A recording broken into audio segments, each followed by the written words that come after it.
Oi, oi, gente! Sejam todos muito bem-vindos a mais uma edição desse podcast Superdotação na Pele. Hoje eu estou aqui com uma pessoa muito especial que eu conheci na clínica, né? Mas que ultrapassou aí a barreira do consultório e que a gente, né, tem desenvolvido aí umas parcerias. Hoje eu convidei uma pessoa muito especial, a Rose Claire, para estar aqui com a gente hoje para trabalhar um pouquinho mais, né, e falar sobre a experiência dela com a superdotação. A Rose Claire também é, né, uma superdotada na pele, né, que vivencia a superdotação desde o dia que nasceu. Uma pessoa extraordinária, né, uma pessoa extrovertida, comunicativa, né, e que descobriu isso agora, né, assim como todo mundo que talvez está aqui e ainda não descobriu, né, se é ou não é, mas que tem essa inquietação, que também está se coçando, né, para saber se possui as características ou não. Seja bem-vinda, Rose Claire. Né, com muito entusiasmo que eu estou aqui. Nós duas estávamos muito animadas, né, para esse encontro com você. Seja muito bem-vinda. Eu agradeço desde já, né, você ter aceitado esse convite, você, né, ter topado aí essa ideia. Você foi a primeira pessoa, né, que eu convidei aí, que foi algo que até abriu alas para essa porta, né, da minha ideia.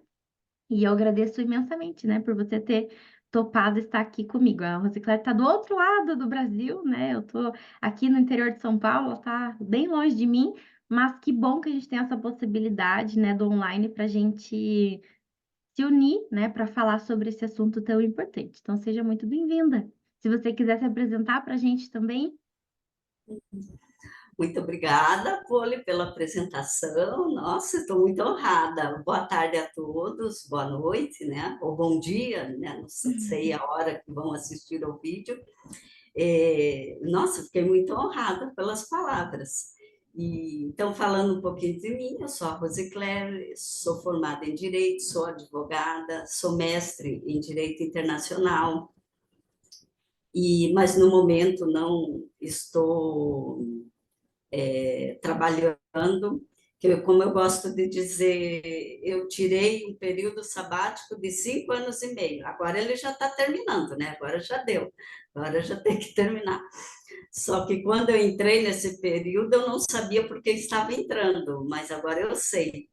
Mas eu estou em João Pessoa, né? A Poli está em Campinas, eu estou em João Pessoa, mas eu sou de Curitiba, nasci em Curitiba, fui criada lá, mas desde 2018 eu moro em João Pessoa, né, nessa terra maravilhosa aqui, que eu convido todos a virem visitá-la.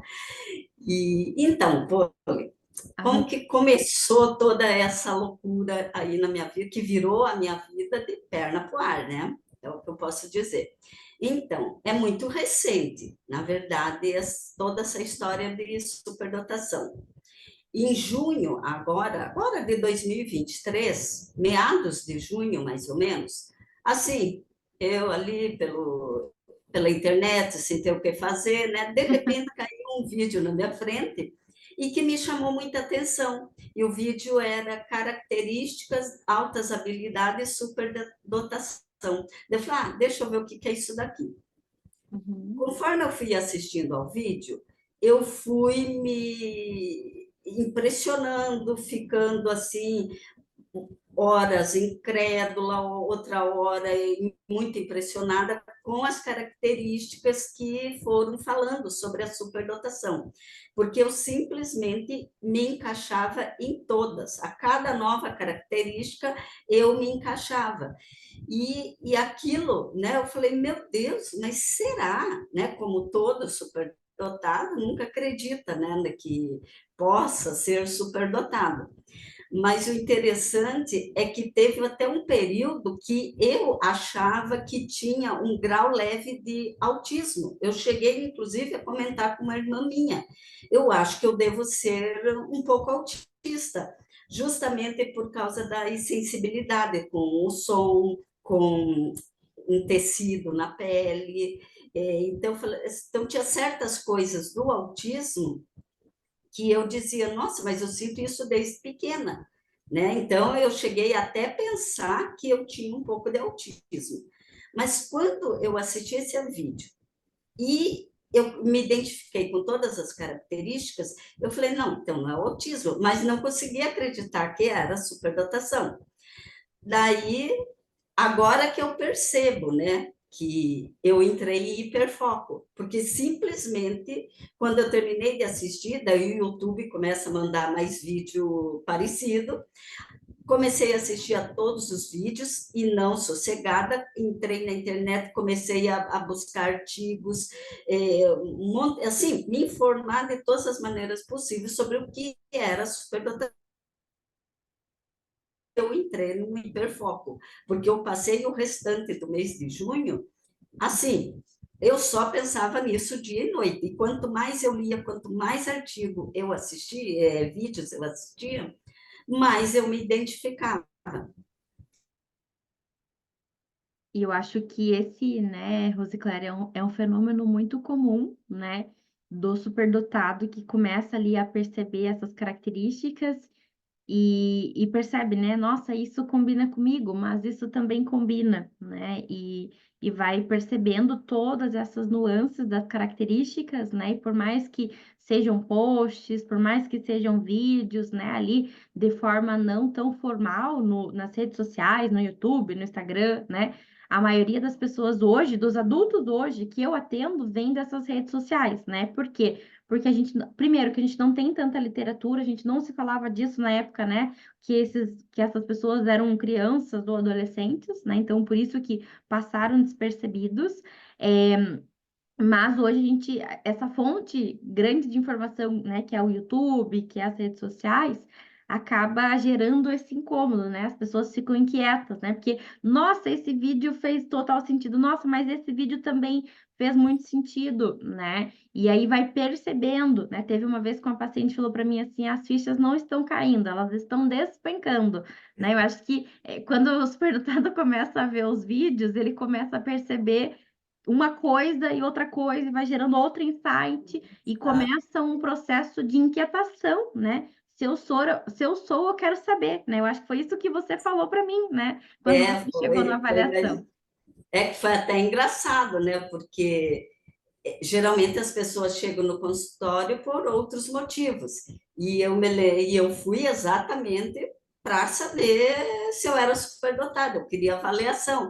Tanto é que quando eu entrei no teu consultório, né, você, tá, né, o que que te trouxe aqui? Não, eu vim fazer o exame, o teste, quero saber se sou superdotação. Você fez assim, né? Falei, vamos com calma. Mas eu tinha certeza.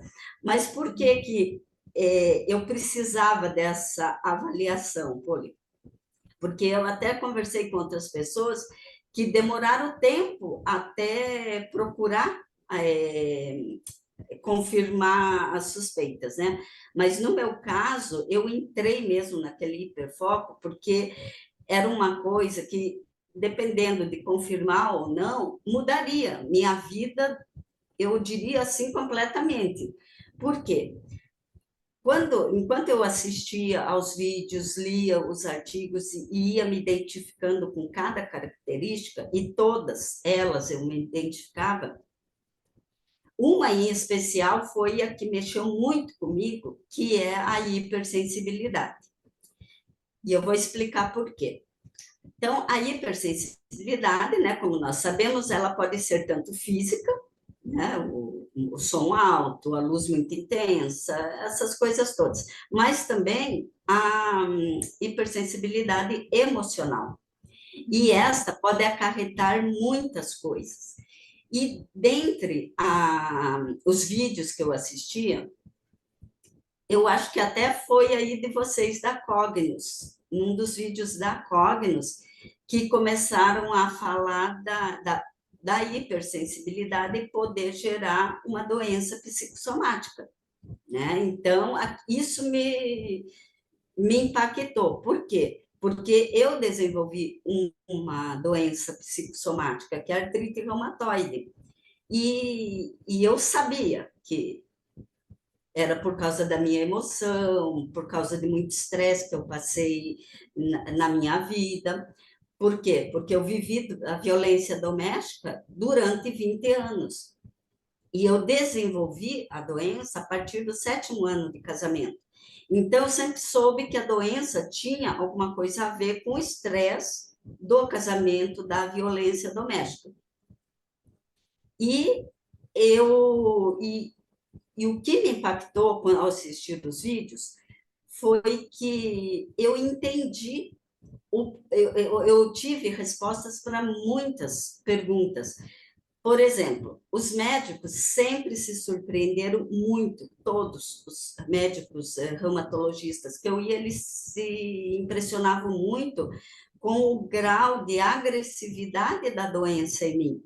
Né? Então, a artrite, ela geralmente atinge as extremidades, as mãos, os pés. Mas se atinge as mãos, os pés geralmente ficam intactos. Se atinge os pés, geralmente as mãos. No meu caso, foram todas as articulações, chegando ao ponto de, aos 36 anos de idade, eu já ter que colocar prótese total nos 2 joelhos. Né? E na sequência, me submeter a mais 7 cirurgias, colocando prótese total no quadril direito. Fiz cirurgia em várias articulações. E os médicos sempre se impressionaram com a agressividade da doença em mim e a rapidez com que as deformidades ocorreram. Foi muito rápido. Em menos de 10 anos, eu já estava com deformidades muito severas. E os médicos se impressionavam muito e sempre diziam, a tua artrite, ela sempre está a 1000, por mais remédio. E eu fiz todos os tratamentos de artrite disponíveis, eu fiz. E a minha artrite sempre a 1000. Depois que eu me divorciei, a coisa começou a estabilizar. Mas quando eu escutei essa característica da superdotação, a hipersensibilidade, imediatamente eu fiz a conexão. Então, se o superdotado tem essa intensidade, né, que é o que caracteriza, sobretudo, um superdotado, essa intensidade dele, viver, né, as emoções, viver o mundo, viver nesse mundo. A gente vive de uma maneira muito intensa. E daí eu fiz a ligação. Então, por causa, se eu sou mesmo superdotada, então está explicado o porquê da artrite ter se desenvolvido dessa maneira tão severa e tão rápida em mim. E daí, diante disso, eu tinha que ter a certeza. Eu não podia ficar, né? Ah, será que sou? Será que não? Isso dependeria muita coisa para mim, porque a se confirmar, tudo mudaria. Mudaria até o modo de eu ver o relacionamento abusivo que eu vivi, o porquê que eu permiti que começasse, o porquê que eu permiti que se prolongasse por tantos anos, o porquê da... Hoje eu penso que entrei em burnout várias vezes, mas não sabia que era, né? Mas tudo por causa dessa situação que eu vivia, e eu imediatamente conectei com a hipersensibilidade do superdotado. Eu falei, então está aí explicado o porquê de tudo isso na minha vida. Então eu precisava ter a certeza. E como eu já estava com uma viagem marcada para Curitiba, eu falei, vou chegar lá, a primeira coisa que eu vou fazer é ir lá na Cognos e fazer a avaliação. E daí foi o que eu fiz e deu o resultado, né, Polly? Eu só a única coisa que eu me surpreendi mesmo foi com a pontuação, mas do resto eu tinha quase certeza. Só podia ser superdotação. E daí muda tudo, né? Muda tudo.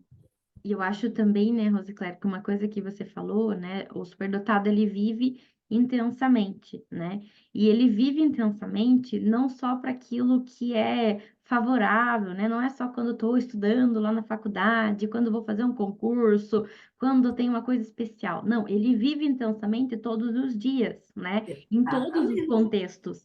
Então, por Exato. isso que, né, o sentir muito, né, que talvez é isso que você trouxe, né, de os contextos, né, as vivências, as experiências que você foi tendo, desenvolvendo ali ao longo da vida, foi fazendo com que você sentisse muito e que o seu corpo também sentisse muito, né? E aí foi Exatamente. carregando essas marcas ali, no seu próprio corpo de sentir muito. Claro que, né, é uma questão fisiológica, tem várias outras variáveis também que influenciam os fatores, né, aí para o desenvolvimento ou não, né, de todas as condições psicossomáticas e tal, mas, né, com certeza tem uma implicação também, né, da superdotação, né, do sentir ali muito aflorado essas questões, né? E eu gostaria também, Rosicler, que você contasse para gente, né?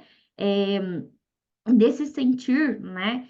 Quando você era criança, né? Como você era quando criança, né? Esse sentir muito já aparecia lá na sua infância ou não, né? É algo que só aparece no casamento, né? E começa a aparecer até prejuízos, ou antes disso, né? Você já era uma criança altamente sensível, né? Altamente perceptiva, né? Com características da superdotação, né? Foi só o momento atual que fez você buscar, né? E se inquietar por buscar avaliação ou coisas, né, ou traços ali da sua história, também foi ligando, né, esses insights, foi criando ali, né, características que você foi percebendo também, opa, né, isso aqui também aconteceu comigo, mas desse jeito aqui, esse outro também aconteceu comigo, mas desse outro jeito, se você puder contar pra gente, né, esse aspecto também. Essa questão emocional sempre me acompanhou desde que eu me conheço por gente, desde as minhas lembranças mais remotas. Eu sempre fui muito emotiva, sempre. Até minha mãe costumava dizer que ela sabia muito bem quando era eu que tinha feito a arte ou não, né? Então a mãe dava assim uma chinelada, né? Ou então um tapa assim na bunda. E se fosse eu que tivesse feito a arte, eu ficava quietinha, séria, não escorria uma lágrima e eu aguentava ali o castigo firme, porque na minha cabeça eu mereci. Agora, se não tivesse sido eu começava a chorar tanto que eu chegava a perder o fôlego, daí minha mãe ficava sacudindo, né, para voltar o fôlego. Daí ela falava, não foi ela. Tenho certeza. Então, com o tempo, a mãe começou a perceber isso, que se eu sofresse a injustiça, que não tinha sido eu me descontrolava, eu chorava tanto, tanto de perder o fôlego mesmo, porque eu não me conformava com a injustiça. Então, desde pequena, sempre foi assim, sempre pensar muito no outro, aquela coisa de tentar fazer a coisa para o outro para aliviar a dor dele. Então, por causa disso, eu comecei a tomar para mim muitas responsabilidades que uma criança não precisava tomar. Levar minhas irmãs mais novas para a escola, ir buscar, cuidar das minhas irmãs, levar para cortar o cabelo, precisa comprar uma roupa, era eu que ia junto. Uhum. Essas coisas eu comecei a puxar para mim muita responsabilidade que na minha cabeça para aliviar minha mãe. E Né? ninguém pediu, Então, né, Rosicléia? Acho que esse é o contexto, muitas vezes, da superdotação. Ninguém pediu, né? Seu pai ninguém não chegou e pediu. falou, mas você percebeu e antecipou-se, né? Exatamente. E daí ia, então, era muito isso. Eu me colocava no lugar do outro e queria ajudar. Né? Então, essa questão emocional foi desde sempre.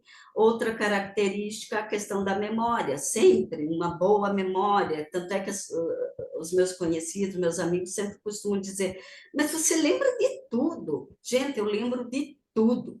Desde os meus 3 anos de idade, eu nasci em 64, mas se você me perguntar o que aconteceu em 67, 68, 69, 70, os fatos principais da minha vida em cada ano, eu lembro de tudo. E num contexto geral também, questões do Brasil e do mundo. Então, as pessoas falam, mas como você lembra? Eu lembro, né? Então, para mim, isso sempre foi muito natural. Daí eu entrei na escola, na época que eu entrei, entrava-se na escola só aos 7 anos, não tinha pré, não tinha jardim, não tinha nada disso. Entrava aos 7 anos. Então, eu aprendi a ler só aos 7, mas se eu tivesse começado antes, tenho certeza que teria aprendido antes.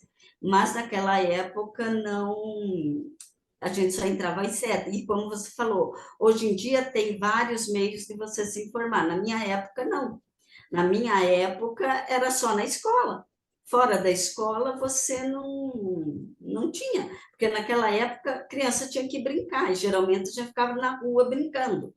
Então, eu brincava normalmente, mas na hora de ir para a escola, era aquele, eu nunca senti dificuldade, nunca precisei ficar ali tempo estudando. Não, chegava, dava uma lida, pronto. Às vezes nem isso. Eu já estava sabendo. E daí eu ficava irritada se ficasse insistindo para eu estudar, se eu já tinha aprendido e eu já sabia a matéria. Daí, quando meus pais começaram a perceber que realmente eu ia bem na escola, então eles pararam de insistir, pedir para eu estudar, pedia para as minhas irmãs, mas para mim não. Então, é aquilo que acontece muito com o superdotado, que acaba sendo uma negligência também, né? Como eu fazia tudo, eu sabia fazer as coisas, eu me virava sozinha, então eu não era motivo de tanta atenção, né? E aquilo, com essa emoção toda do superdotado, a gente vai recolhendo aquilo, né? Vai recolhendo. Uhum. Mas, e outra coisa também que eu fazia muito na infância, desde muito pequena, mas muito pequena mesmo, eu sempre tive uma preocupação social muito grande, mas desde muito pequena. Eu tinha, então, eu gostava de ir para cima do telhado, porque lá ninguém iria me interromper, né? Então, eu ficava um tempão em cima do telhado, refletindo, pensando na vida. Daí eu me lembro, eu tinha uns 6 anos de idade, eu ficava em cima do telhado pensando, por que que toda criança não ganha presente no Natal?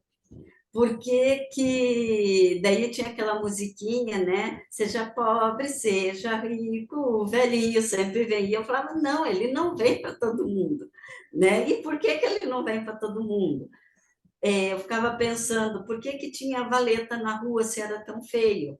Podia tampar tudo. Eu ficava pensando essas coisas aos 6 anos de idade, né? Então, eu tinha esse meu tempo para ficar em cima do telhado, refletindo essas coisas, mas daí, quando eu descia, eu ia brincar normalmente com as crianças, né? Então, eu tinha essas coisas desde pequena, mas para mim era uma coisa natural minha, né? É uma coisa natural minha, mas eu nunca imaginei que isso pudesse ser a superdotação. Isso nunca passou pela minha cabeça. Então, desde pequena, essas características são muito afloradas. Essa rapidez de raciocínio, sempre, sempre muito aflorada.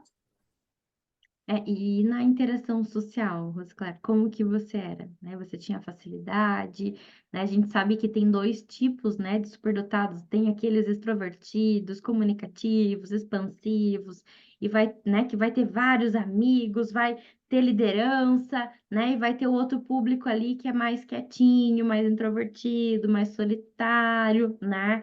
Então, geralmente tem dois polos, né? Acho que você traz um humor, né, mais expansivo, né? Tem ali características da liderança. Isso sempre foi assim ao longo da vida inteira ou não?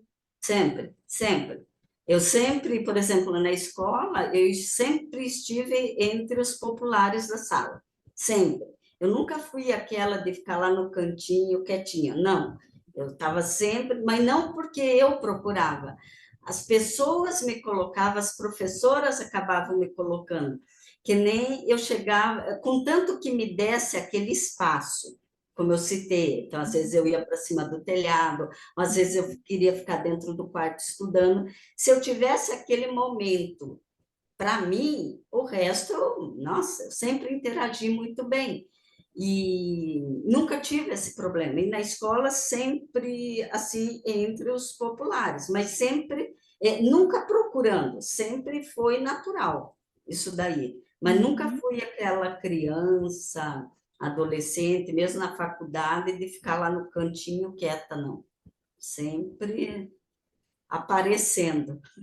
Uhum. E quais que eram os seus interesses, Rosiclar, ali ainda, né, na infância, na adolescência, você falou, né, que gostava de fazer esses questionamentos, né, sobre a sociedade, sobre como as coisas funcionavam, né, questionamentos existenciais também, né? que eu sei, né, também.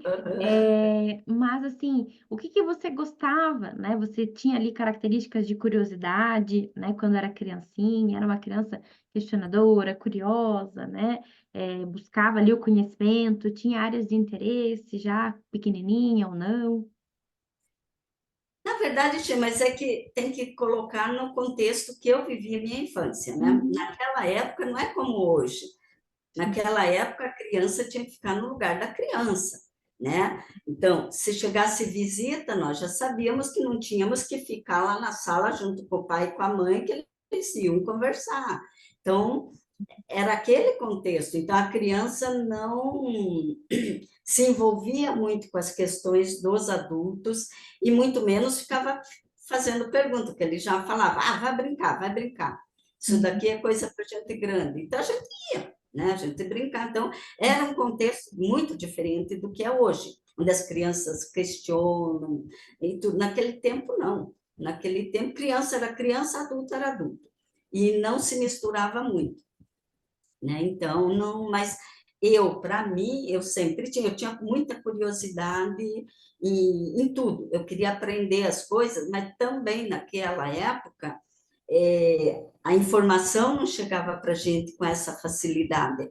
O único meio da gente se informar na minha época de escola, ensino fundamental principalmente, era através daquelas enciclopédias que existiam antigamente, que hoje, para vocês virem o que é uma, tem que ir numa biblioteca, né? Mas naquela época nós só podíamos nos informar através de uma enciclopédia daquela, e sempre daí com os assuntos é, já atrasados, né? Porque até uma enciclopédia ficar pronta, então não é essa informação em tempo real como tem hoje. Mas eu lembro que nós tínhamos duas, três enciclopédias em casa e eu ficava folheando aqueles livros, procurando. Então, eu gostava de todos os assuntos e sempre fui. E questão de profissão, mesmo naquela época, era a mesma coisa. Porque os pais, naquela época, eles tinham na cabeça que para um filho se realizar, tinha que fazer um concurso público. Principalmente ser funcionário do Banco do Brasil. Olha, na minha época, era assim o auge se você passasse no concurso do Banco do Brasil. Então, as pessoas nem questionavam. Mas só que para mim, eu olhava aquelas pessoas atrás daquelas mesas, nossa, eu falava, nossa, se eu ficar trabalhando aqui um dia inteiro atrás de uma mesa, eu não vou aguentar. E depois, né, que eu cresci adulta, que eu comecei a ver, entro naqueles escritórios que é aquele conceito aberto, aquelas ilhas. Nossa, eu nunca conseguiria ficar num lugar daquele, né? Então, mas desde pequena eu já tinha essa noção que eu não poderia trabalhar com muita gente junto comigo. Da uhum, mesma maneira, estudar. Eu nunca gostei de estudar junto. Que ele falava, vamos estudar na casa de fulano, né? Então, eu nunca gostei. Primeiro, e nem eles daí com o tempo gostavam de me convidar, porque como eu já ia sabendo tudo, eu ficava conversando, ficava desviando a atenção deles para outras coisas. Então, com o tempo, eles paravam de me convidar para estudar junto. E eu também não tinha paciência para ensinar, porque eu falava, mas como que você não está vendo? Está tão claro aqui a resposta. Então, também não tinha paciência. Então, eu ficava estudando sozinha. Então, eram essas características que eu sempre tive e que eu achava, não, eu nasci assim, eu sou, né? Nunca me preocupei com isso. Eu só parei para pensar e repassar toda a minha vida para ver qual era o meu comportamento depois da superdotação, de quando eu comecei a desconfiar, porque eu comecei a repassar minha vida e tudo encaixava, né? Então, eu sempre apresentei as características da superdotação, sempre. uhum. E no aspecto, né, você foi falando ali dessa questão, né, de alguns trabalhos específicos, né, que tem interação assim ou diferente, né, mas eu fiquei pensando também que para os superdotados, muitas vezes, fazer coisas repetitivas, fazer a mesma coisa, né, todo dia, igual, né, uma pessoa concursada, né, claro que não são todos, né, que vão fazer a mesma coisa, mas cumprir papéis, né, ali todo dia igualzinho também é uma coisa torturante, né, para o superdotado, né, Rosicléia? Não sei se isso aparece na sua rotina hoje, né, ou já apareceu também no seu histórico. Sempre, sempre. Esse trabalho de rotina, a vida de rotina, eu não consigo. Se a minha vida fosse naquele quadradinho de fazer todos os dias a mesma coisa, eu enlouqueceria, sabe? Sempre foi assim. E no trabalho, sempre, você vê, eu fiz direito, mas nunca passou pela minha cabeça prestar um concurso na área, para juiz, Ministério Público, Procuradoria, o que fosse, porque eu entrava nos gabinetes, né, dos juízes, eu tenho vários amigos, né, que hoje são juízes, procuradores, eu entro no gabinete deles, aquilo, sabe, me engessa, porque eu não aguento aquilo, aquele espaço pequeno, aquele monte de processo, e eu falo, eu não aguentaria ficar, não aguentaria aquela rotina, então eu nunca me interessei. E, e até hoje eu não consigo me ver fazendo uma coisa só, todos os dias, aquela rotina. Não, não consigo. Uhum. E por Porque quê? é aquilo, Poliana, se é uma coisa que eu gosto, ninguém precisa mandar eu fazer, sabe? Eu vou, eu faço, e eu não importa Passa a dias hora. fazendo? Exatamente, não importa, eu não vejo a hora passar, não pode ser de madrugada, pode ser a hora que for, eu estou fazendo, ninguém precisa pedir. Agora, se é uma coisa que eu não gosto, ou uma coisa que eu não vejo sentido naquilo, mas nem sob tortura eu consigo fazer. Não consigo. E já tive problemas por causa disso, né? Porque eu não consigo fazer, não adianta. Eu tento, tento, daí quando chega esse momento da minha vida, nós esquecemos de falar, Poli, eu soube com 59 anos de idade. É verdade. 59 anos. Eba! E julho agora completo 60. Então, quer dizer, eu cheguei a essa idade de uma certa maneira frustrada, porque eu falei, nossa, eu já logo já sou idosa. Meu Deus, gente, logo eu serei idosa, oficialmente. Eu falei, chego a essa idade assim, com tanta coisa na cabeça e sem realizar nada, entende? Porque nada encaixa.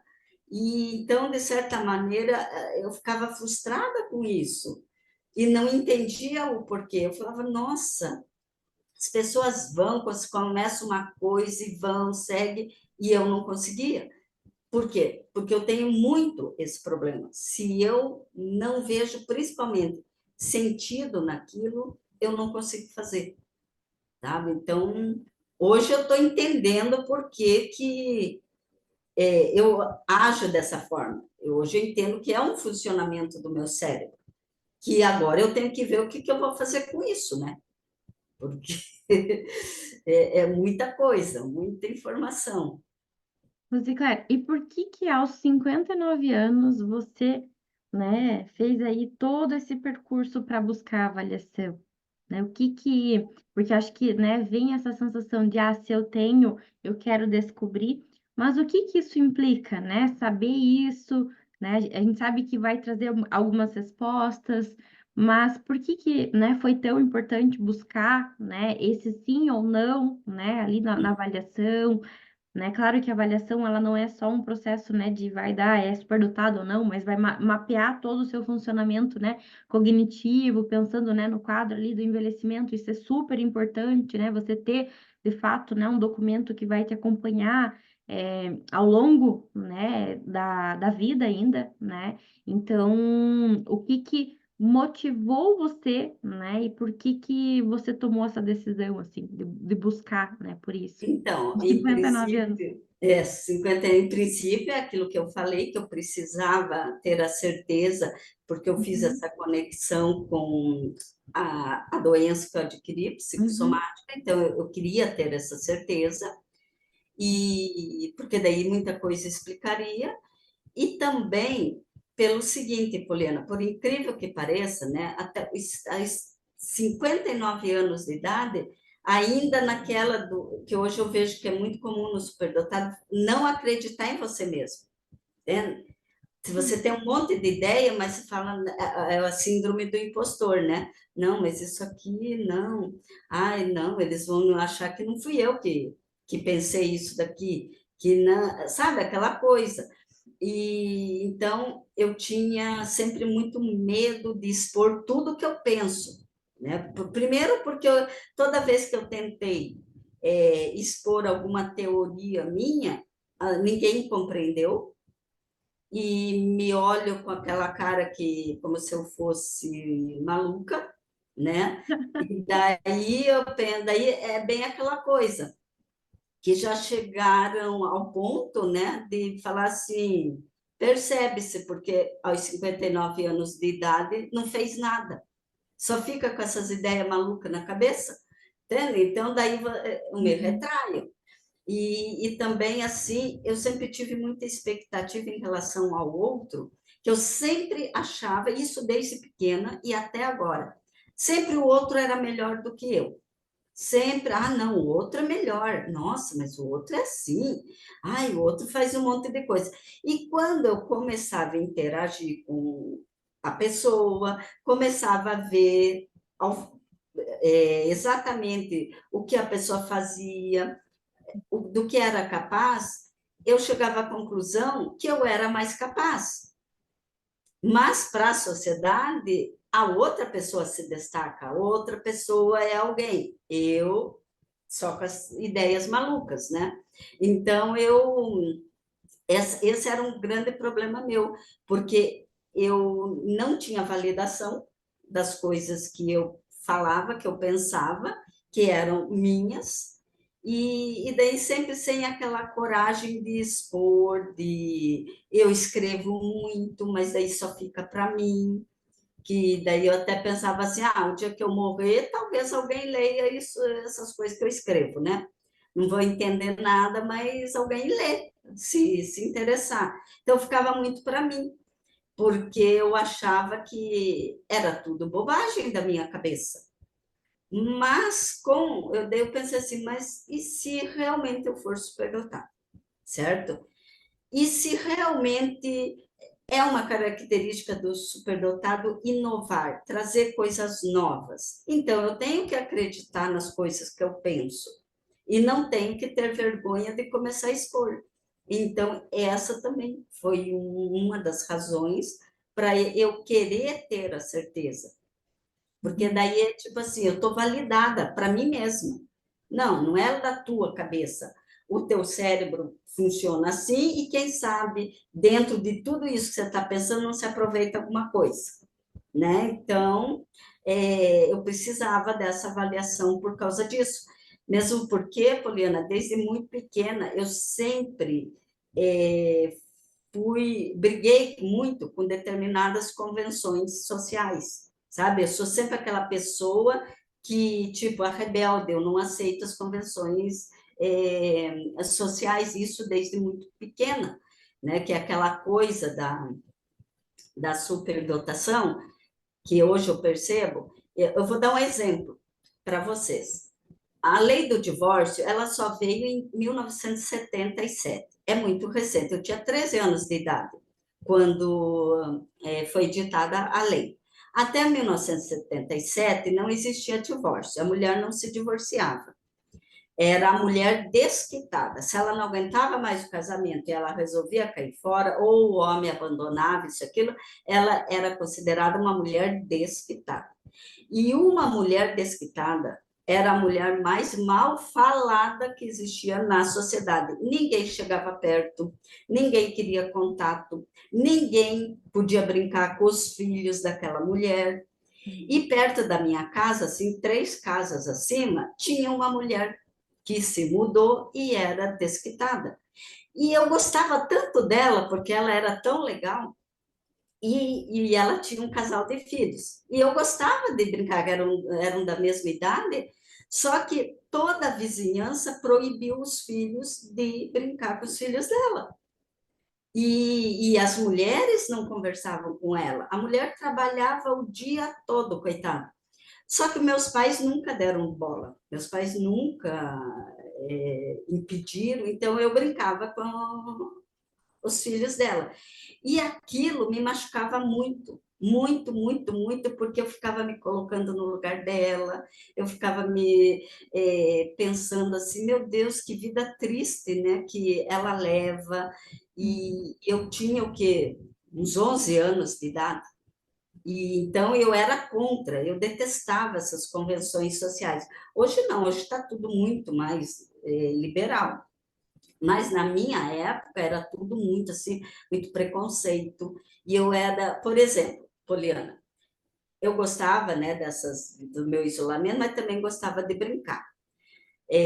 Gostava muito de brincar de casinha, de boneca, mas também gostava das brincadeiras com os meninos. E quando eu atingi 11, 10, 11 anos, 12, aí que eu gostava mesmo, porque daí eu larguei as bonecas e naquela época a gente brincava muito de carrinho de rolimã. Mas pensa como era muito mais divertido ficar construindo os carrinhos junto com os meninos e daí brincar junto com os meninos do que você ficar lá bordando, embora eu bordasse, fizesse crochê, junto com as meninas, que as meninas tinham que ficar comportadinhas. E eu nunca aceitei, eu colocava shorts e ia lá para o carrinho de rolimã. Pensa como eu era mal falada na rua por causa disso. Entende? Então, eu não aceitava essas coisas, esse preconceito, desde muito pequena. Então, tudo isso sempre me revoltou muito. Eu sempre fui rebelde nesse ponto, sempre fui rebelde e daí até hoje, quando eu critico alguma coisa, as pessoas não gostam, né? Quando você expõe assim, uma coisa que vai muito contra o que a sociedade está pensando, as pessoas não gostam, elas não aceitam, né? Quando você fala. Então, eu acabo que fui aprendendo a me calar, né? Uhum. Umas coisas, e daí eu acabei me calando demais. E daí, então, eu precisava saber ter a comprovação, porque daí eu mesmo me valido. Não, então, de tudo isso que eu penso, de tudo isso que eu tenho, alguma coisa deve servir, né? Então, eu precisava para mim mesmo, para me validar. Uhum. Era E eu assim. estou pensando aqui também, Rosclar, que muitas vezes, né, o superdotado ele vai se moldando para, né, sobreviver a esse ambiente, né? Então, por exemplo, ao invés de eu ficar sendo punido, eu vou me moldar, né? Por quê? Porque vai ter menor chance de eu sofrer, né? Se eu coloco a mão no fogo e tá quente, eu vou tirar a É, mão do fogo, né? Se eu exatamente. vou, se eu faço um comportamento, esse comportamento tem uma punição, tem uma recompensa negativa, né? A chance vai reduzir, né? Por quê? Porque eu não vou fazer esse comportamento. A gente está falando aí dos primeiros estudos da psicologia lá, né? Uhum. Do Skinner, né? Da análise do comportamento ali, né? Então, isso se mantém muito classicamente, né? Na superdotação também, né? Por quê? Porque o superdotado, ele vai fazendo tentativas, né? Então, eu vou tentar por esse lado. Não deu certo? Opa, né? Eu vou voltar embora, eu vou desviar, eu vou me isolar, eu vou ficar, né, fazendo o trabalho sozinho, ou, né, se eu tenho dificuldade lá de falar em público, né, eu vou fazer o trabalho para o grupo e a galera vai, né, apresentar o trabalho para mim. Então, ele vai encontrando estratégias, por quê? Porque tem um arcabouço, né, que vai pegando essas minúcias do que está acontecendo, vai desenvolvendo, né, o seu repertório. E uma coisa muito importante que eu acho que, né, muitos superdotados vão vivenciando, né, é esses recortes, né? Quando você falou ali que, né, partes suas você foi tentando se ajustar a esse sistema, né? E aí percebe que, nossa, né, parece que muitas coisas estão muito longe do que eu acredito, do modo que eu funciono. Eu vejo que a sociedade muitas vezes ela vai fazendo um recorte, né? Como se o superdotado fosse, sei lá, uma forma geométrica que a gente nem conhece.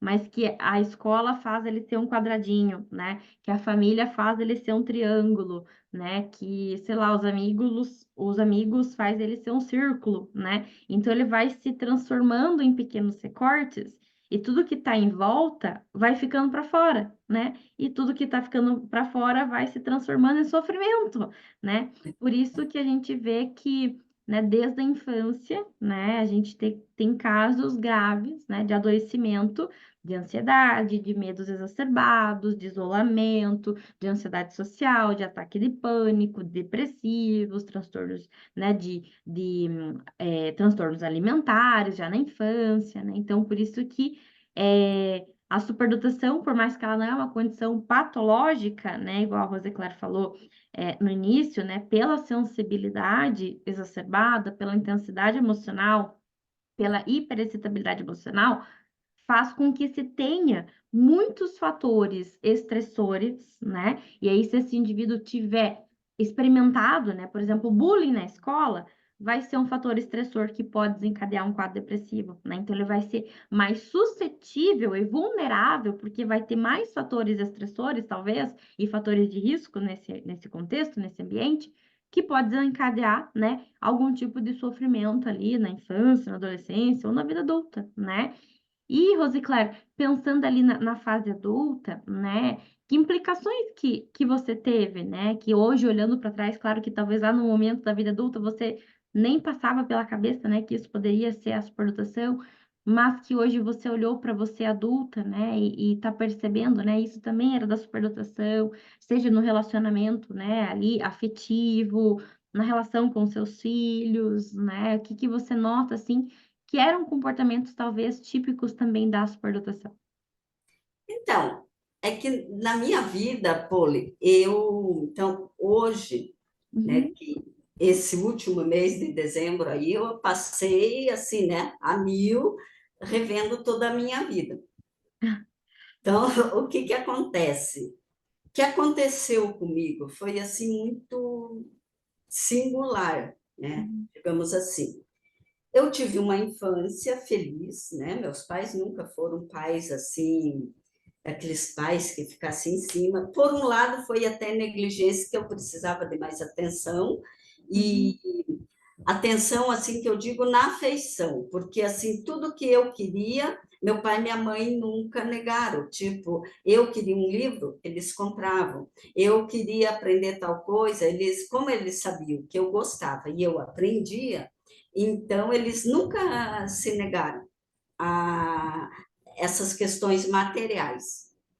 Mas, como eu disse, naquela época os pais não eram assim, tão, demonstrar tanta afeição.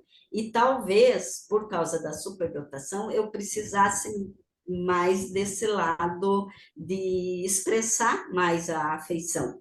Mas não que eles não me amassem, né? Eu entendo perfeitamente que amassem, mas é que o superdotado, né? Ele sente aquela necessidade, eu acho que de um carinho a mais.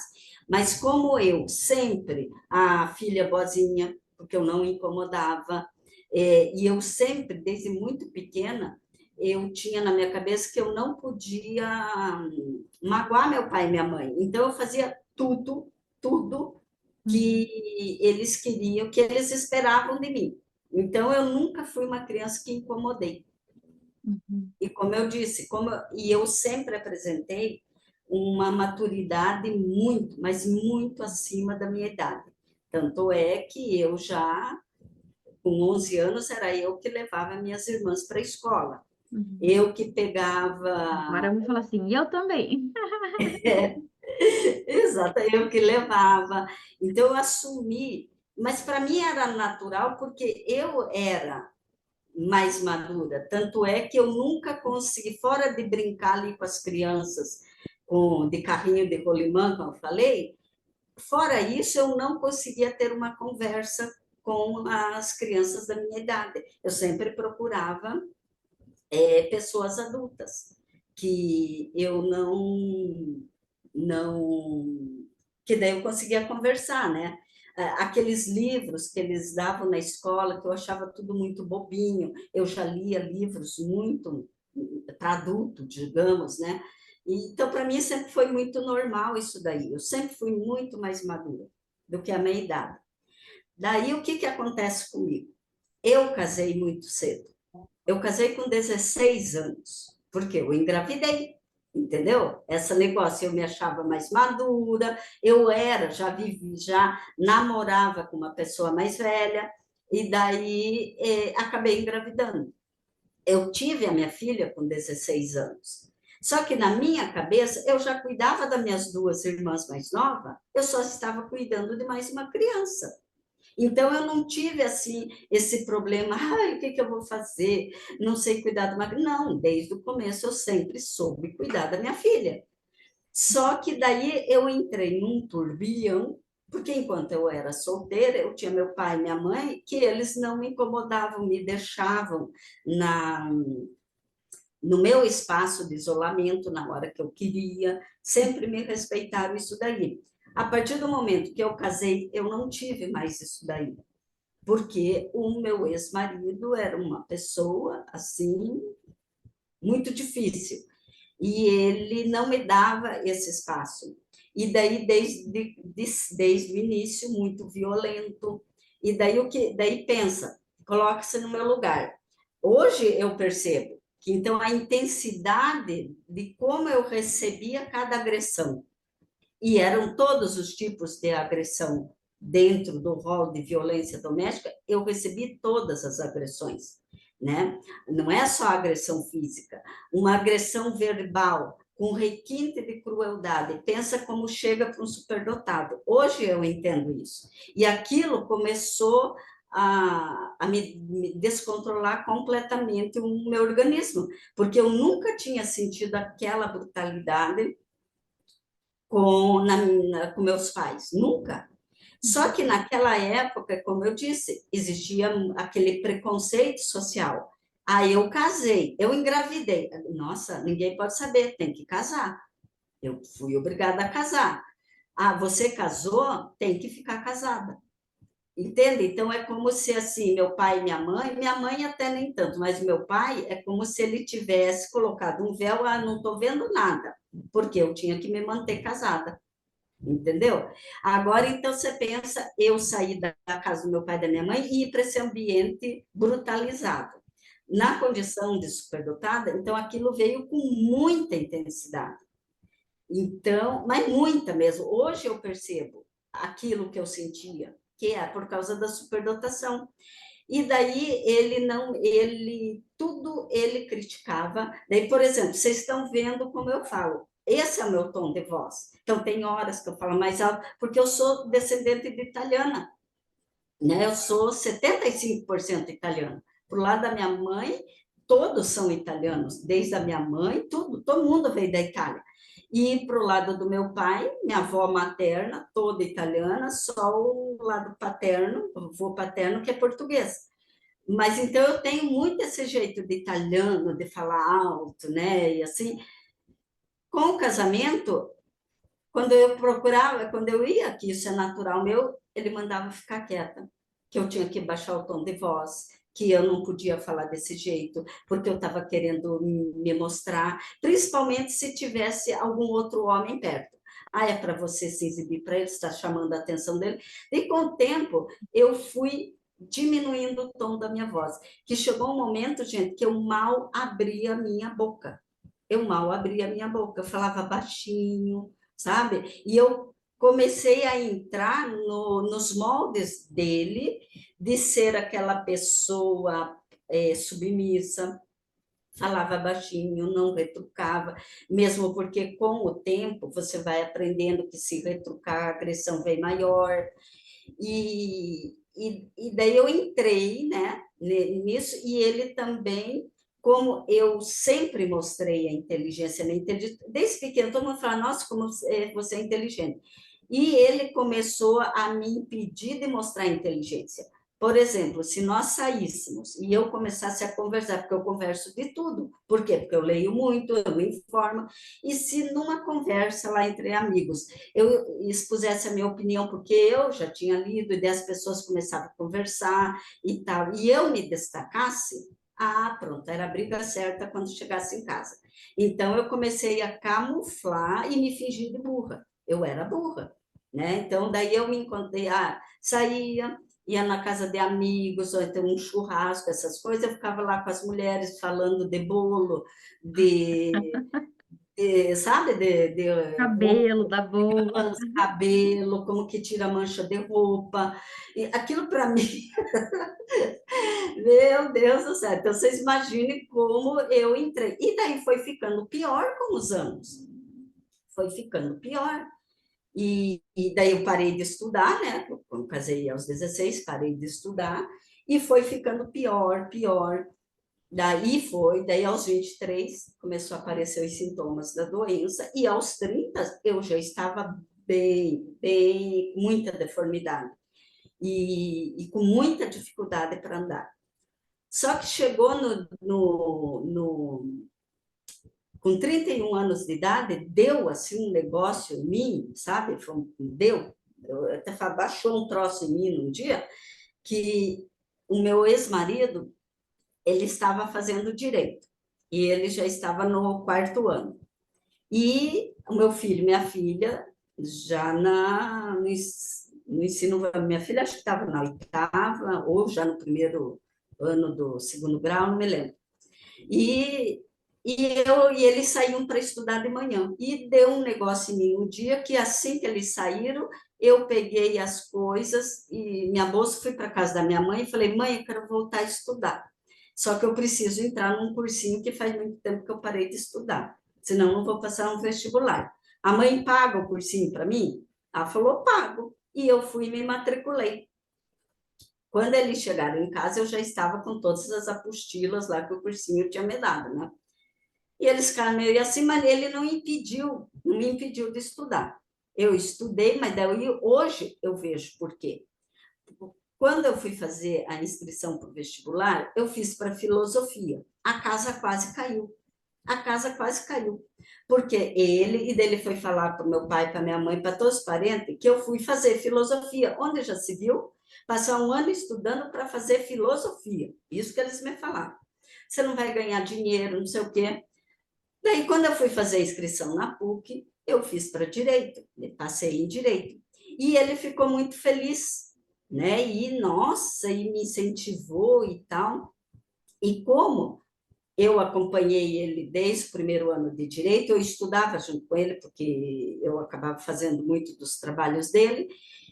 Quando eu entrei no primeiro ano, eu já sabia muito do direito.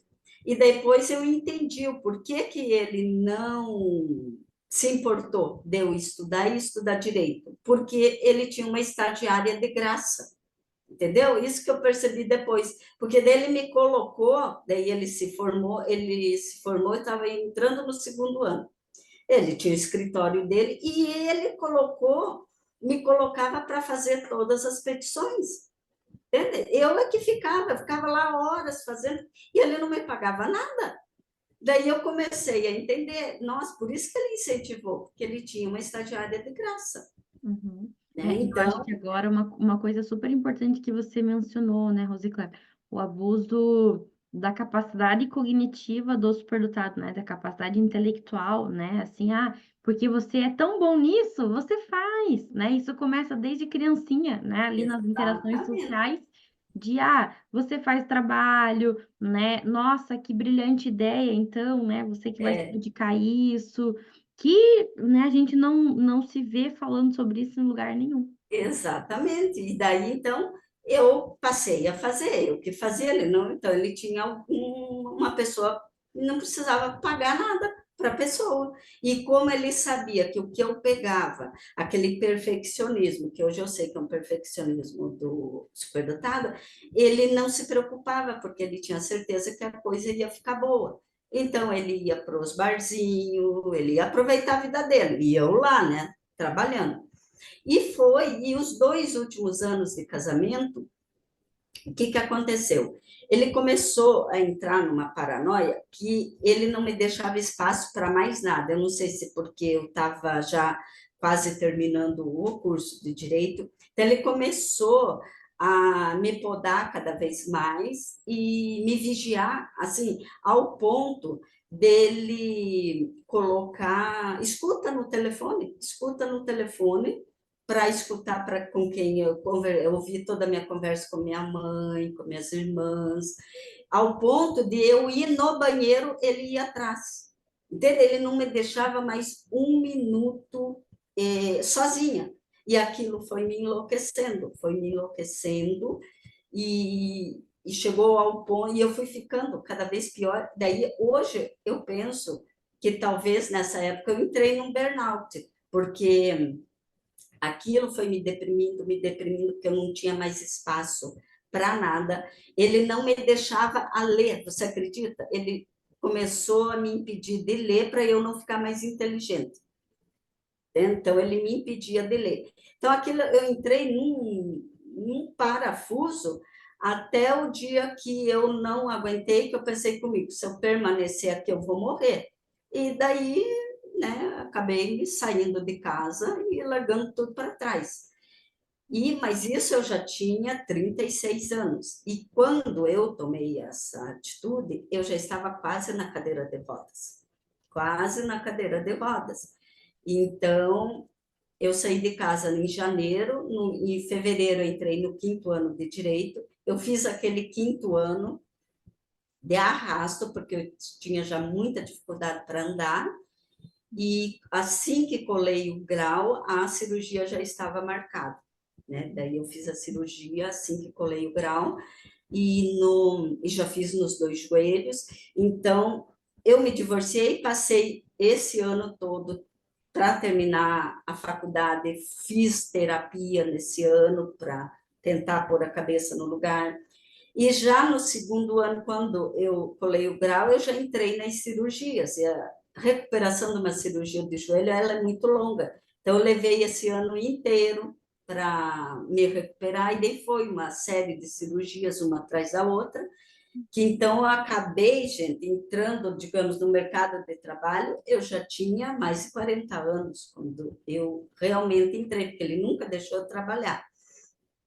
Mas é aquela coisa que hoje eu digo, que é a coisa dos... Hoje eu vejo que é do superdotado, porque quando eu estava no hospital, que eu tinha feito as cirurgias nas mãos, um ano depois de ter feito nas do joelho, eu mandei a minha documentação para a Universidade de Coimbra para teste seletivo do mestrado. E eu fui aprovada. E daí eu não sosseguei, eu falei, eu vou de qualquer jeito. E eu embarquei para Portugal com a tala nas 2 mãos. E fui. E voltei 2 anos depois. E daí, então, gente, vocês imaginam como eu senti. Quando eu peguei aquele avião para Portugal, era a primeira vez na vida que eu estava viajando sozinha, porque até os 16 anos, com o pai e com a mãe, dos 16 né, até os 36, que casei e que me divorciei, sempre com o marido e os filhos, era a primeira vez que eu estava viajando sozinha, a primeira vez que eu estava viajando de avião, a primeira vez que eu estava viajando para o exterior, era tudo a primeira vez para mim, sabe? Então eu cheguei assim, e daí foi o grande aprendizado da minha vida, que então eu já estava com 38 anos. E só depois que eu estava em Portugal, gente, que eu aprendi a dizer não, que eu disse não pela primeira vez na minha vida. O dia que eu disse não foi assim libertador, sabe? Então a minha vida, ela foi muito esse turbilhão de acontecimentos e tudo atropelado por causa dessa condição da superdotação, sempre com essa intensidade, sentindo muito com intensidade, que é como eu disse, quando eu decidi vir para João Pessoa para tirar meu período sabático, eu já estava que eu não aguentava mais. Eu não aguentava mais e eu precisava disso. Tanto é que eu entreguei meus processos, eu me desfiz de tudo. Eu cheguei aqui para viver literalmente de sombra e água fresca, ficando embaixo do coqueiro, bebendo água de coco. Fiquei desse jeito todo esse tempo, que foi o período que eu precisei para começar e me equilibrar literalmente as células do meu corpo. E daí, quando surgiu esse negócio da superdotação, eu precisava saber, porque daí tudo isso que aconteceu na minha vida seria explicado. E, de certa maneira, aliviado toda essa dor, porque foi muita dor durante esses anos, física, emocional, mesmo depois do divórcio, enfrentar todas as cirurgias. Assim, né, que eu olho para trás e falo, nossa, eu acho que se não fosse essa energia mesmo do superdotado, não sei se teria passado assim por tudo, né? E então eu precisava dessa avaliação que para mim foi uma libertação, é o que eu posso dizer para vocês. Depois parece que eu me libertei de tudo isso, sabe, de todo esse passado, e como se eu tivesse agora com o mundo à minha frente e eu não sei o que eu vou fazer. Eu acho que o que você trouxe, né, Rosicléria, é uma coisa muito linda da superdotação, que, né, uma das principais características, né, é o nível de energia, a motivação, a determinação, né, da superdotação, que aparece desde pequenininho, né, e por esse relato aqui que você trouxe, a gente pode pensar que ela não morre, essa determinação, né, ela continua, seja com 5, com 10, com 30 e poucos, com, né, 50, 60 anos, independente da faixa etária, né, se continua tendo a mesma característica se expressando, né, da determinação, do entusiasmo, do hiperfoco, né, que você trouxe ali, de que quando soube sobre isso, entrou em hiperfoco, né, para querer aprender, conhecer sobre isso, sobre outras coisas. Então, isso continua, né? E como que tem sido, né, saber que você é superdotada, né, saber que era isso que estava, né, implicado aí em você desde o dia que você nasceu, né, por condições genéticas, ambientais, da sua própria personalidade, né, que faz você ser dessa forma que você é, né, uma pessoa incrível e admirável, né, para tanto para mim quanto para todo mundo que está aqui, com certeza ouvindo a sua história até agora, né? Né? Como que você tá ao receber, né, essa notícia, né, o que que isso implicou, né? Tá, descobri que eu sou superdotada e agora, né? O que que aconteceu com você depois que você descobriu, né? Quais que foram ali as reações, né? Você entrou em alguns desconfortos ou confortos, né? Como que foi aí esse processo? No meu caso, por causa de toda a minha história, foi um alívio, como eu falei, né? De certa maneira, tudo pôde ser explicado e assim eu senti um alívio por todo por toda a minha jornada, que eu sempre também eu me culpava, né? Mas por que que eu agi dessa maneira? Eu podia ter agido diferente, eu não poderia ter ido por outro caminho. Então, eu consegui olhar toda essa jornada da minha vida e vou dizer para vocês assim, eu consegui me perdoar, entende? Essa que é a questão, porque eu me culpava muito, achava que muitas coisas eu poderia ter feito diferente, o porquê que eu não me divorciei antes e ter permitido que minha filha e meu filho sofressem tanto como sofreram. Hoje eu percebo o porquê de tudo. Então, hoje eu digo para vocês que o principal é que hoje eu consegui me perdoar, sabe? Porque é muito difícil viver assim com esse peso, sabe? Pensar que meus filhos passaram por tudo que passaram e eu me senti culpada. Então, para mim foi muito libertador, muito. Uhum. Aí, ó, viu? Ai, do superdotado tem que chorar, tem que chorar. Mas assim, a palavra que eu tenho para vocês, eu me perdoei. E só pelo fato de eu ter me perdoado, para mim é tudo. Então, é como eu falei, eu já vou completar 60 anos. O que que a gente pode fazer aos 60 anos? Né? Começar uma carreira nova, não vou ter paciência. É, mas alguma coisa precisa se fazer com tudo isso. Porque quantas pessoas que podem ter essa condição e estar sofrendo também porque não tem, não sabe e se maltratar tanto, porque a gente acaba se maltratando, dependendo do que passa na vida. Então, eu penso assim, eu tenho que fazer alguma coisa com tudo isso. Primeiro, com todas, como eu falei, as coisas que eu penso, as coisas que eu acho que são, que muita coisa eu coloquei no papel, eu preciso ordenar tudo isso e não ter medo de criar uma teoria minha. Isso é a parte. Mas, para um futuro mais imediato, eu penso que isso para mim foi tão libertador que eu não posso ficar com isso só para mim, porque pode ter muita gente precisando da mesma maneira que aquele primeiro vídeo abriu as portas para mim dessa maneira, impactou a minha vida. Nossa, eu sou superdotada? Aquele vídeo mudou a minha vida, né? Então, pode mudar também a vida de uma pessoa, às vezes só de ouvir o meu testemunho, às vezes, né, pega e pode ser que seja útil para alguém. Então, num primeiro momento, eu criei o meu canal, né? Então, até quem quiser, tiver interessado, pode procurar lá, Rosicler dos Santos. E eu já gravei um vídeo, coloquei ontem, que eu conto assim muito por cima, até nem entrei em tantos detalhes como entrei aqui agora com vocês. Mas, na sequência, eu quero ir pondo aos poucos para ver se alguém escutando o testemunho acabe fazendo bem, né, para alguém, seja impactado e mude a vida da pessoa também, porque é uma condição ao mesmo tempo muito bonita, nós temos que ser assim muito agradecidos, né? Porque é uma mente brilhante, mas essa mente brilhante também se maltrata, e é a gente que se maltrata.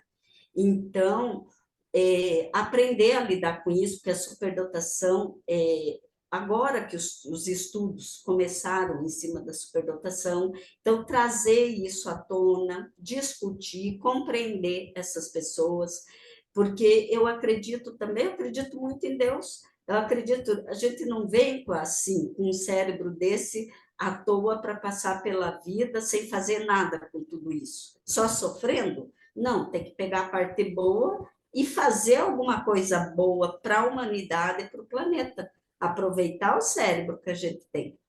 Então, eu penso que é isso.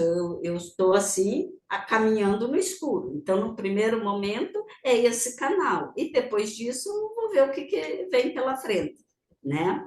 E eu penso que ainda muita coisa está vindo, que eu vou pondo no papel, mas nesse primeiro momento achei importante. Hoje, como tudo é virtual, hoje, como tudo está no mundo da internet, não tem como ficar fora, né? Então, é pela internet que o meu testemunho pode chegar a muitas pessoas. Então, num primeiro momento, é isso que eu vou fazer. Depois, eu vou ver o que o mundo abre para mim, o que a vida tem para me trazer, né? Porque agora, ou seja, vou completar os 60, eu já estou na reta final, né? Eu já estou na reta final, Tem então, bastante tempo ainda. então vamos ver o que vem depois. Eu digo sempre a reta final, porque, claro, que se a gente for ficar confiando em todas as estatísticas, a gente também não vive. Mas é aquilo, por causa da artrite, a pessoa com artrite tem, as estatísticas mostram 20 anos a menos de vida, né? Essa é a estatística. E eu já estou com problema no coração em decorrência das inflamações, então eu já boto. Por isso que eu digo, eu já estou na reta final, mais uns 20, 25 anos, não sei. Mas vou ver o que eu faço nesse período, né? Quieta eu não vou ficar, porque o cérebro não deixa.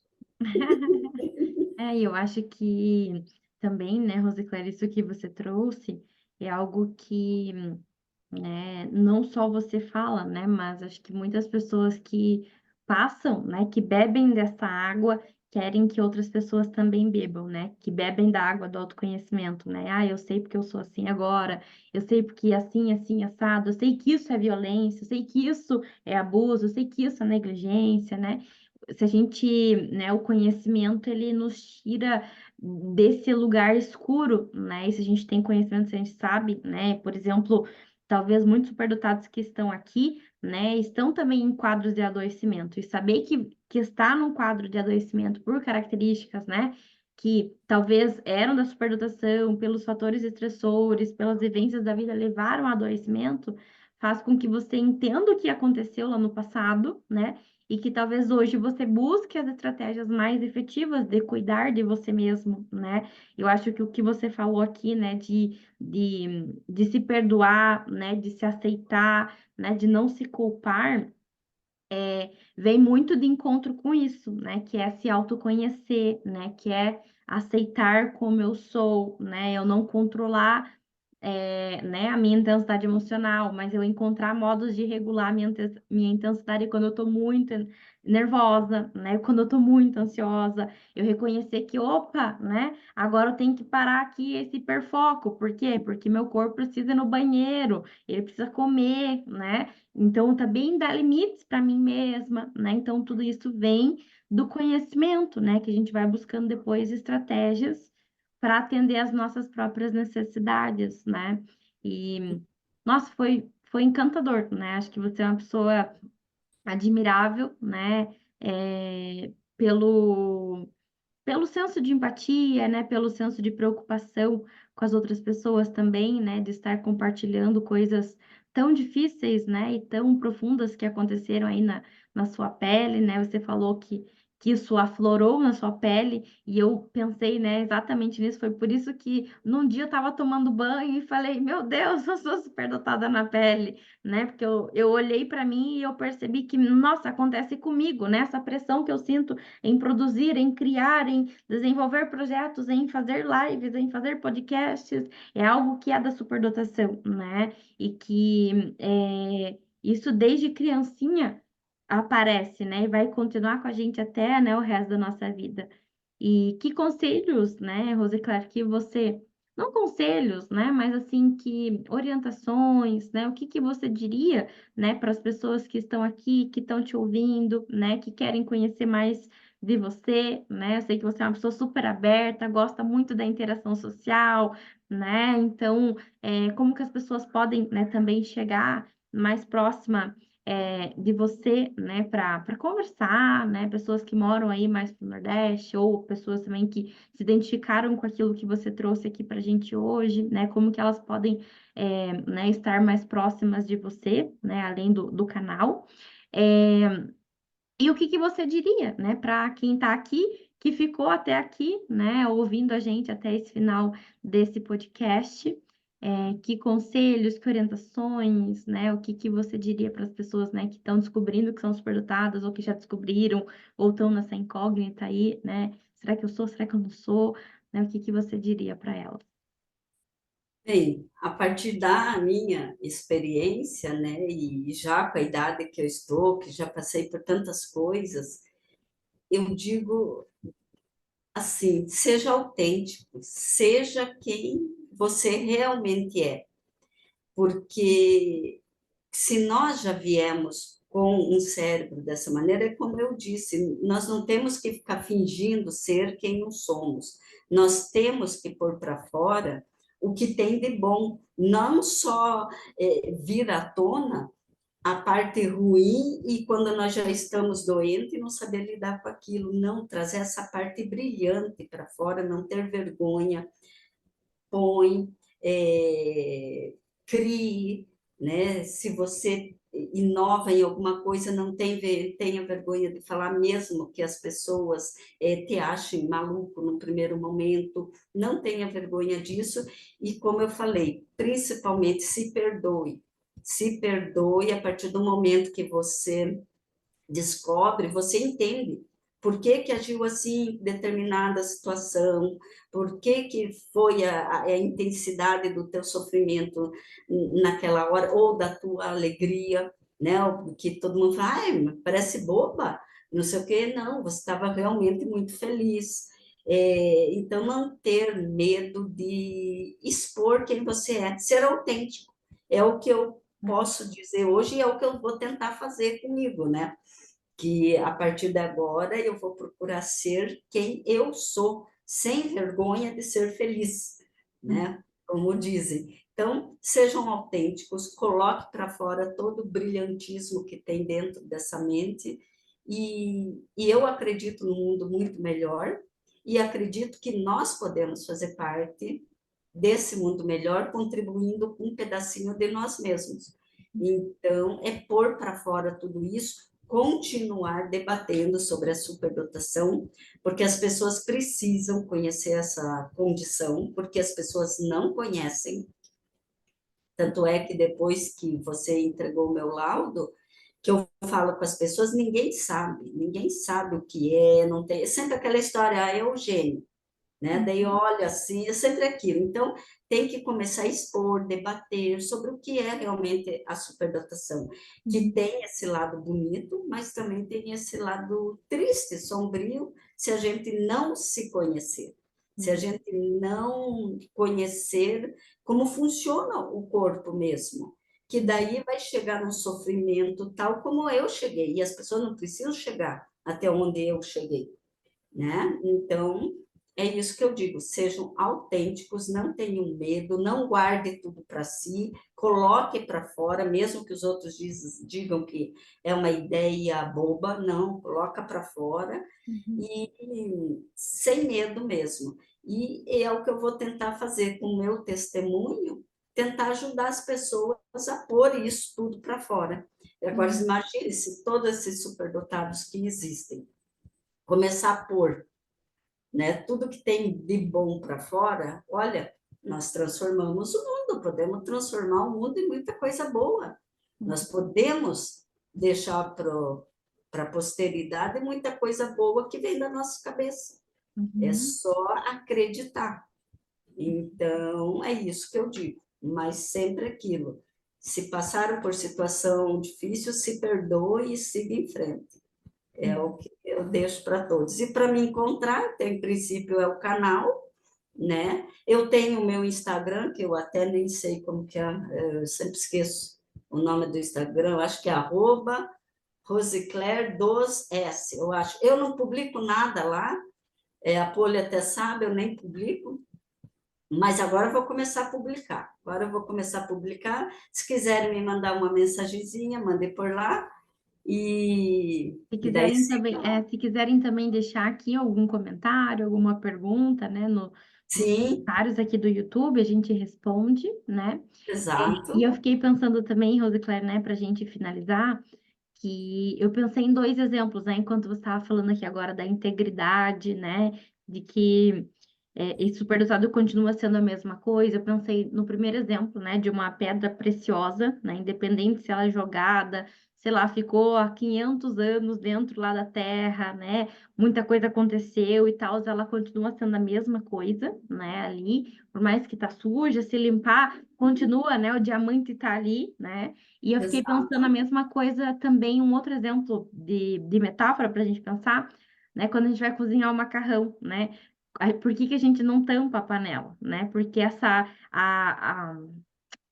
esqueci o nome, a fumaça ali, ela precisa, Vapor, o vapor precisa, né, subir, né? Se ele ficar ali dentro, vai fazer com que vai jogar toda aquela espuma, né? Vai virar uma espuma e esse vapor vai escorrer ali por todo o seu fogão, vai fazer um caos, né? Mas eu fiquei pensando que o macarrão ele não sai da panela, né? O que sai da panela é a água, é o vapor, né, a espuma do macarrão. O macarrão fica dentro da panela, né?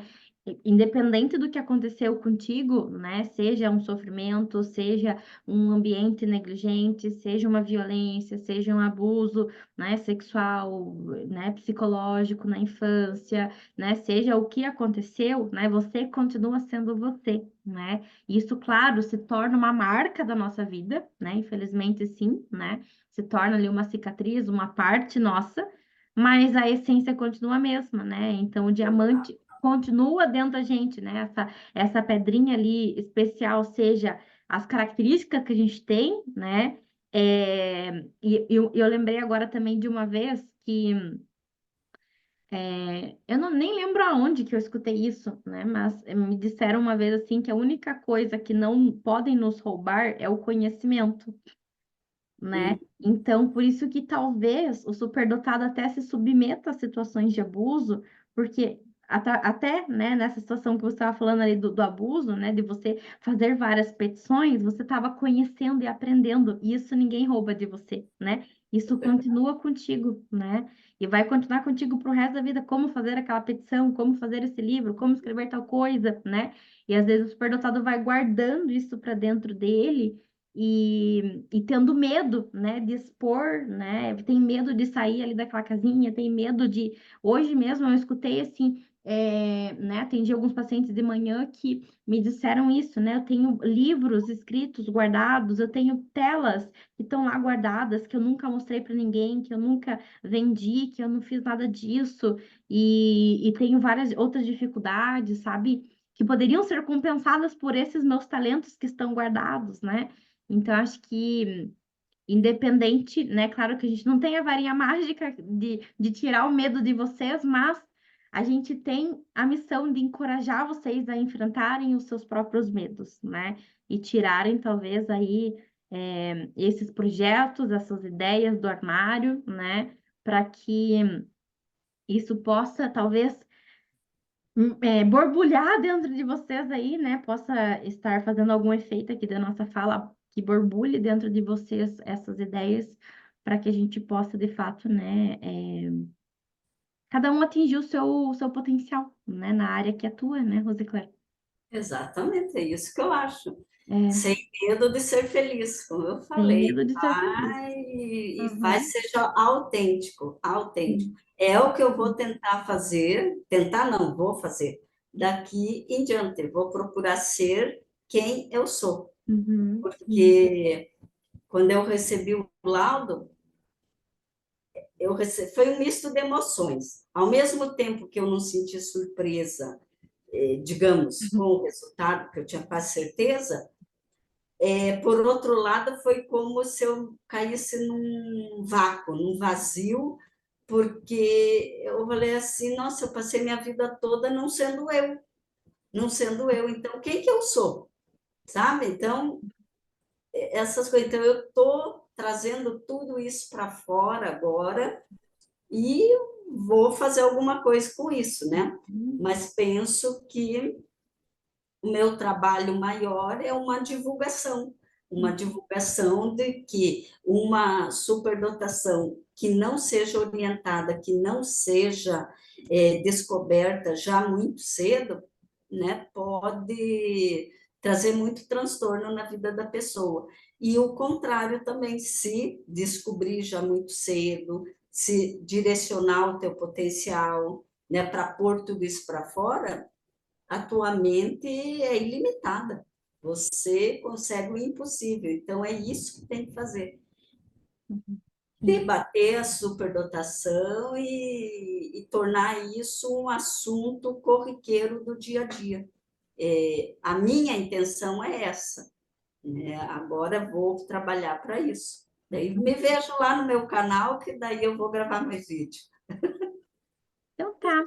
Obrigada, Rosicler, por ter aceitado, né, participar aqui desse podcast, né, dessa segunda edição, compartilhando com a gente, né, todos os seus relatos, compartilhando, né, o mais íntimo, né, da sua história, né, das suas dores, das suas dificuldades. Muito obrigada, verdadeiramente, né, por estar aqui com a gente.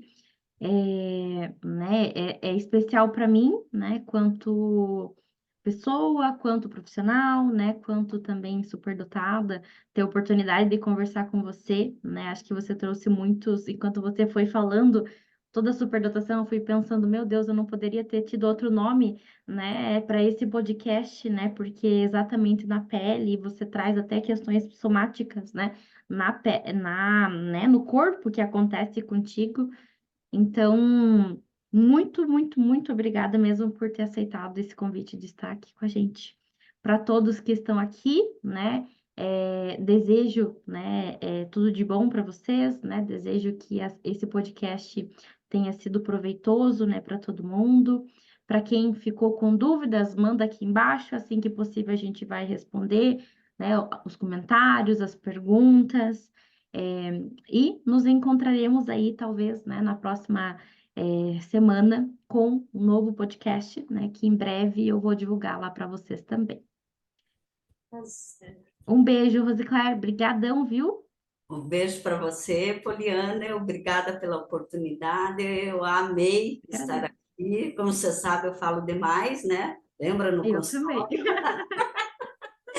Eu falo muito e, olha, estou muito feliz mesmo por estar aqui, ter essa oportunidade de falar, né? Que é o que eu gosto. Obrigada, valeu, e a gente se vê de novo aqui, né? Lá para frente fazemos outro Sim, podcast, sim, com né? certeza. A gente vai pensar numa outra ideia aí, a gente já está Exato, marcado já. com certeza. Então tá, Então um tá bom, beijo, gente. Poli. Tchau, Tchau, tchau, pessoal. gente. Tchau, tchau.